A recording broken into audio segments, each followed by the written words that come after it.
What Raphael Tuju has recently done is not merely write a will. He has drafted what in African village politics would be called a letter to the elders before the drum is beaten.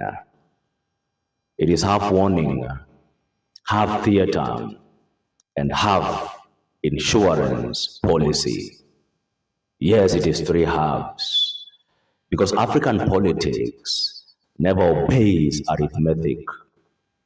I want us to unpack this political moment with practical wisdom and some bit of humor. You see, normally in African settings, funerals are not events, they are institutions. Committees emerge, gods disappear mysteriously, tents multiply like mushroom after rain, and speeches become longer than the diseased CV. But Tuju has said that if he dies under suspicious, state-linked circumstances, he should be buried fast. That is within 48 hours. You see, that is not a burial plan. That is a political ambush in advance. It is like a border rider telling passengers that if he crashes near the police station, nobody should wait for investigations. Assume something suspicious and call his uncle immediately. Now, even if the motorbike simply ran out of fuel, suspicion has already boarded the vehicle before the passengers did. Because elders were right when they said that when the tortoise sharpens its shell, it is not preparing for decoration. Tuju is sharpening his shell publicly. Tuju is saying, if anything happens, nobody should polish speeches over his coffin. He has turned his potential funeral into a national suspicion alarm system. As if that was not enough, Tuju goes on to write a will that reads like a press conference. You see, most wills distribute cows, most wills distribute plots, and sometimes most wills distribute unresolved family arguments. Tuju's will distributes political responsibility before death even arrives. It is what villagers will call locking the granary before the thief even buys shoes. Imagine a matatu conductor announcing that if he disappears after today's shift, people should immediately check the owner first.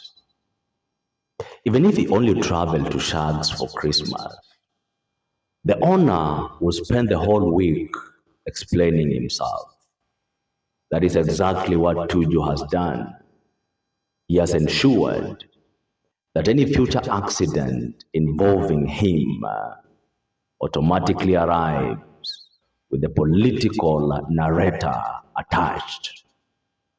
Kikuyu elders were right when they said that the hunter who sings loudly in the forest is warning both animals and spirits. Tuju is singing loudly, not because danger is confirmed, but because silence benefits hunters more than antelopes. As if that was not enough, Tuju goes on to reject the state funeral embrace even before it arrives. You see, African politics has a beautiful tradition.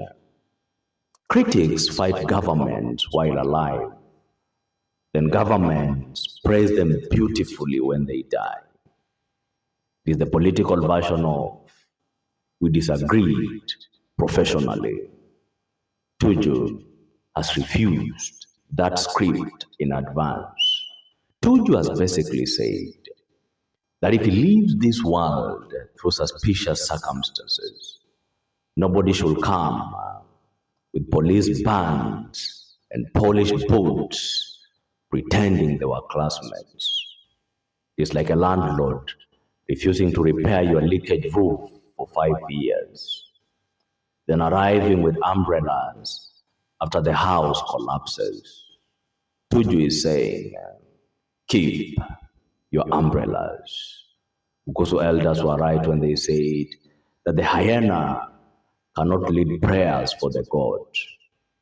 Tuju is warning that the same actors cannot be both suspects and choir leaders at his farewell ceremony. Now here is the real genius move by Tuju. You see, by announcing this condition publicly, Tuju has transformed his safety from a private matter into a national responsibility project. Now, if Tuju coughs loudly near a government office, WhatsApp groups and Twitter will begin investigations immediately.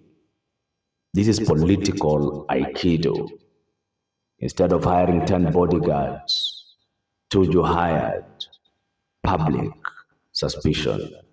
It is like loudly telling neighbors, if my goat disappears tonight, I already suspect the man next door. Now the goat in the village becomes the safest animal in the village.